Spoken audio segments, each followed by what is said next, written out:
I don't know about you, but there's just something special about that first time you see a natural gravel fall. Am I right?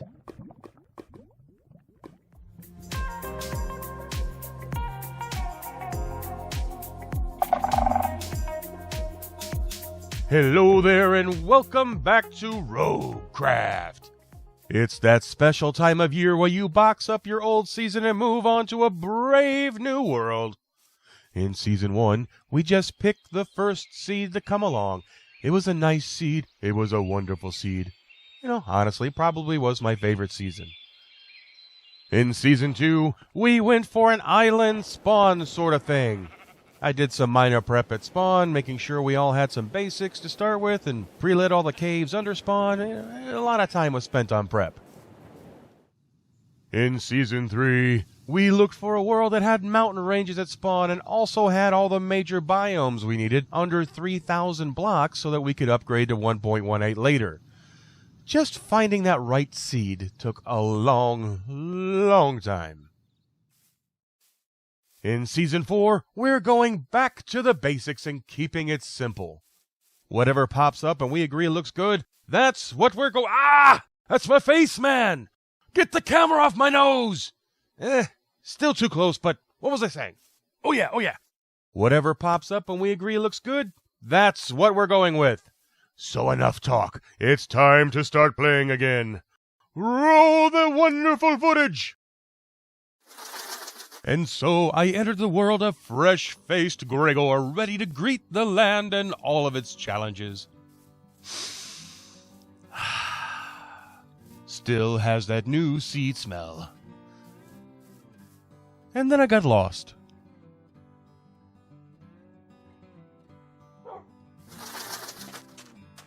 But yay, I found my friends.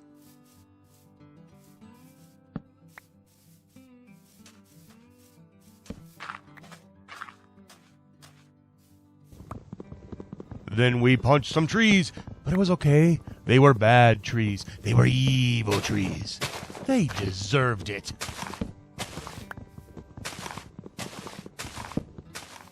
And then I broke the chestboat land speed record. Always an adrenaline pumping must for any Minecrafter to try.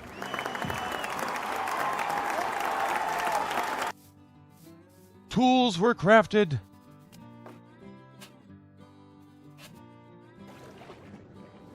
Oceans were swam. Were swam. I don't know. There was water. There was swimming. And then there was food. Wonderful, wonderful food. And then there was the remembering that I don't have any enchanted gear and could drown at any moment. Ah, yes. All the greatest hits of a first day in a brand new world. Having decided we would all build starter bases at spawn, it was time to find a chunk of land and stake a claim. With this crafting table, I thee claim random chunk of cleared beach. Time to do some exploring. Ooh, coal. Sugarcane. Oh, need some pumpkins. Uh-oh, pillager outpost. They've got a lay. Ooh, chunk loading errors. I don't know about you, but there's just something special about that first time you see a natural gravel fall. Am I right?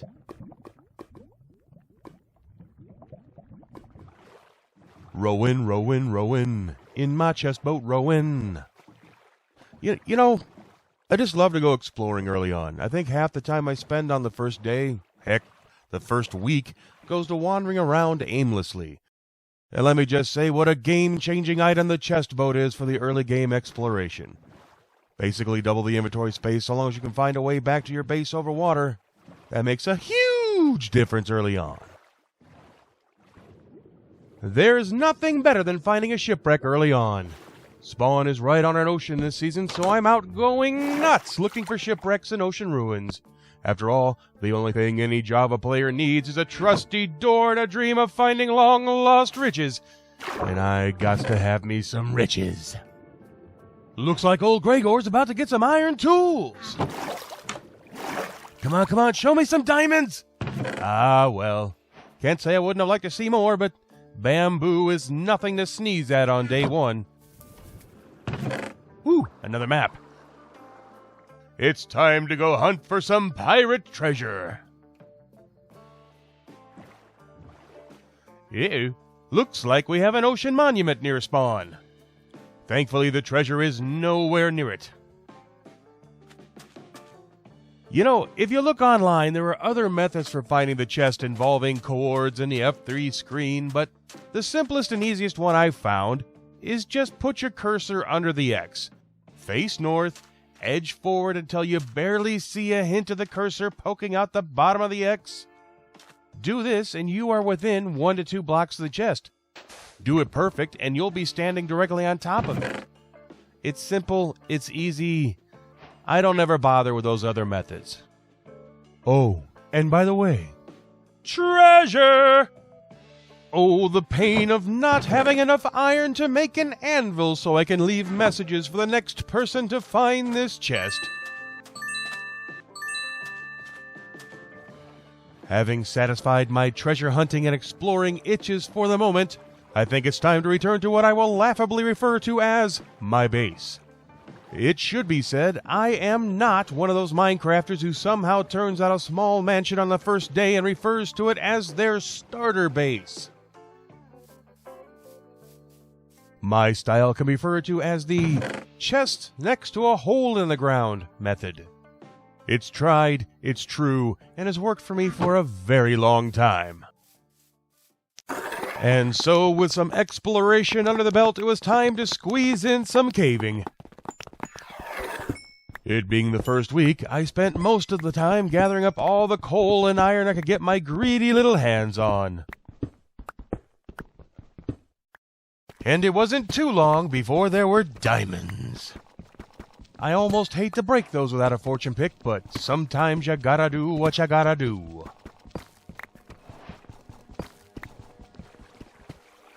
Eventually, I stumbled onto a mine shaft.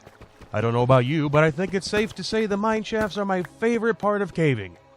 I don't know what it is about them that I like, but once I find one, I'm down here exploring until the torches run out. Which, on the subject of torches, brings me to one of my minor complaints with the Caves and Cliffs update.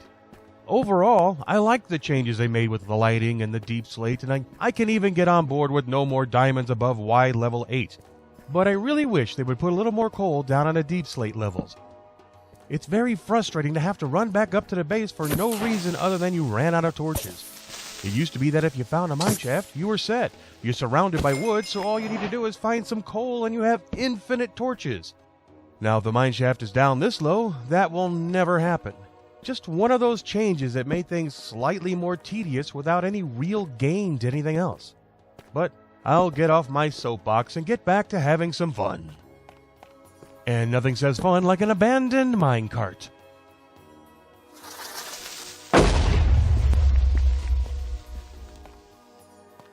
Or even 2 minecarts. Can file this under "Don't see that every day." So the question is this the result of minecarts randomly spawning or some sort of chunk loading error?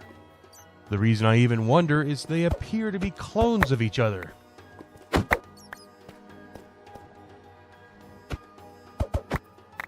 Wait, what?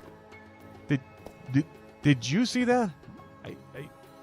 We just had 2 minecarts next to each other.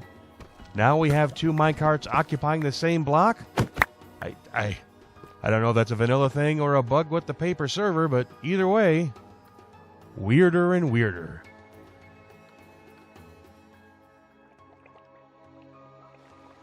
Found a spider spawner. Found a second spider spawner.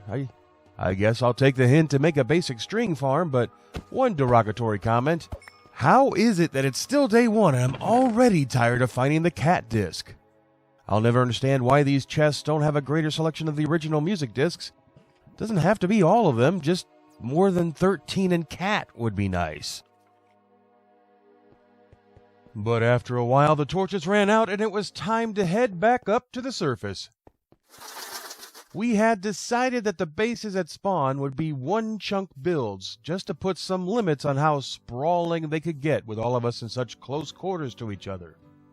It's not a strict one-chunk build sort of thing where everything must be inside the border of the chunk, but, you know, sort of one-chunkish. Just basically keep it on the small side so we're not stepping on each other's toes. I don't have any clue what I'm going to build yet, but, you know, you have to start somewhere, and right now I'm going to start with a glowberry rack so I can get a few more in the inventory.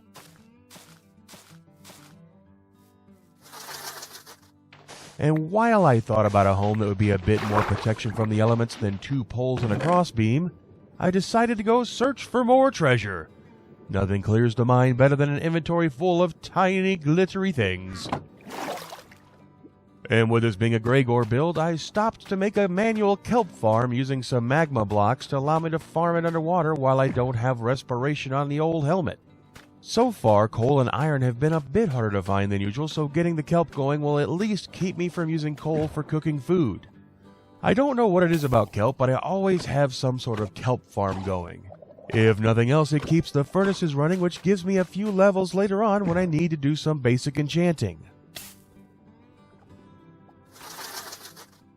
Speaking of farms, everyone's bases being so close allowed me to see nearly the entire shoreline of the beaches covered in sugarcane, so I thought I'd set up a manual sugarcane farm in a more centralized area to allow people to remove the sugarcane from the beach if they wanted to. I like to use this layout, which makes the best usage of the space. You start off by making a row of water sources with a gap of 4 between them. Then every new row is up 1 and over 2, up 1 and over 2, up 1 and over 2. This way every space that isn't a water block will be sugarcane except on the border rows. And I gotta say, I really like that we can waterlog leaves now. This is even better than the waterlogged stairs or slabs in my opinion, since the water doesn't flow out the bottom.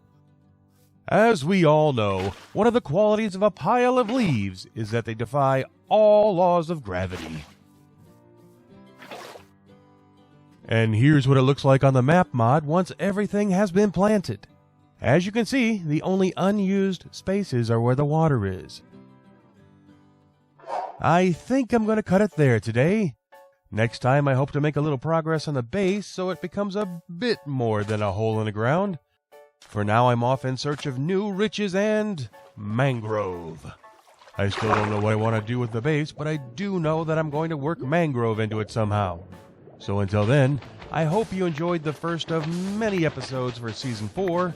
I know it wasn't the most exciting, but hey, it's the first episode. I think we made some decent progress, and it's only going to get better from here. Until next time, I've been Gragore, and this has been Roguecraft. Wherever you are and whatever you're doing, try and have some fun. See ya!